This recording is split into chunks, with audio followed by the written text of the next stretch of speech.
Okay, so let's increase the security level to the highest security, which is fairly secure. So sometimes it can be bypassed, sometimes it can't be bypassed.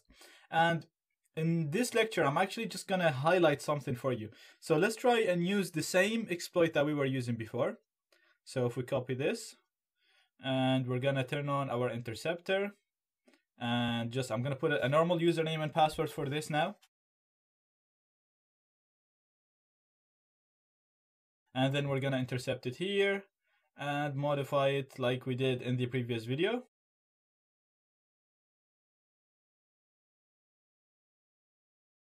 Okay, now we're going to forward it. And as you can see, it's telling us there is a bad username and password. So obviously this is more secure. And actually in this particular case, in this page, it is not injectable anymore with this security level. It doesn't implement the best security practice, but for this specific case, it's secure enough. So we're gonna have a quick look at it, but it's not the best way to secure your website. So we're gonna talk about the security part at the end of the section, and we're gonna talk about the best way to secure yourself against SQL injections.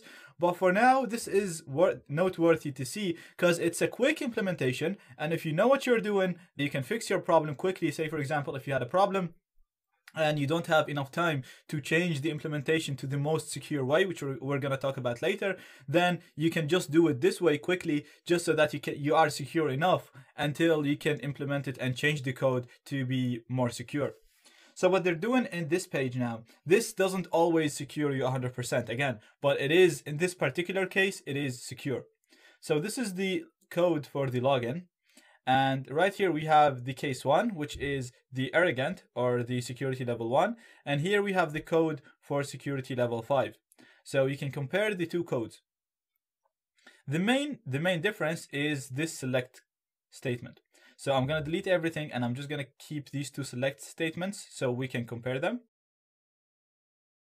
Okay, so you can see here in the not very secure statement, it selects star from accounts where the username is $username and the password is $password. So basically, whatever you input in the text boxes for the username and the password is being directly used in here. Now, there was client-side filtration and we were able to bypass that using the proxy. So whatever we input in the proxy was being substituted in here. So we could modify the code by setting the username is equal to, or 1 is equal to 1, and then we added a comment.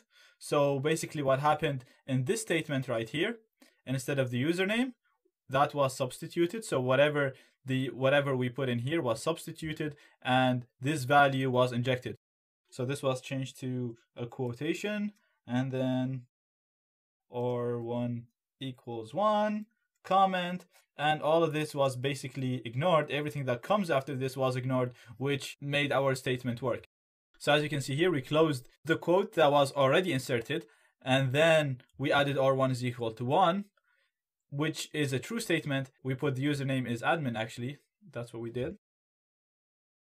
So this would be admin as well here.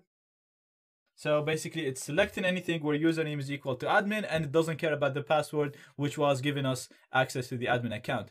Now we could have injected also in the password saying or1 is equal to 1. Again, it gives us a true statement and this was getting executed. In this particular case here, in the secure one, what they're doing is they're doing a function which is called real escape string. And what this does, it basically removes characters such as the new line character, the break character, and the quotation. So a single quote or a double quote. So it scans the input that we put right here, and it removes any quotations that we put. So if we put the single quote right here, or when we were putting the double quote, it was removing it. So when it removes it, it basically renders everything inside it as a string. Another problem with this, now, I said this is only secure in this particular case because they're also adding a quotation right here before and after the input. So if there was no quotation, then our injection, what we need to inject, will not need to contain a quotation. And that way we'll be able to bypass this function. But because they're actually hard-coding quotations in here, right here and right there at the end, at the start and at the end of the input. And then they're also escaping any quotations. So if the input contains any quotations, they're removing it. Then whatever we inject, whatever text you put in there, will be considered as a string. So it will only be considered as normal text, and it will never be considered as code. Therefore, it will never be executed on the server, only in this case. So let's just have examples. So we have our admin here. So this is the injection that we're always using. So if we're gonna put this, so this is our username here. So basically what's happening is this is coming up to the code, and then the code is gonna scan this, and it will notice that there is a quotation right here. And because there's a quotation, it's going to remove it. This particular function will remove it. So after the function is applied, this will disappear, and also the function will disappear. So this is what's going to look like to the code, to the computer. This is what's going to see. And it will basically just see a normal string, and which is contained within 2 quotes as well. So we need to remove the dots here. And notice that they already hard-coded these 2 quotes.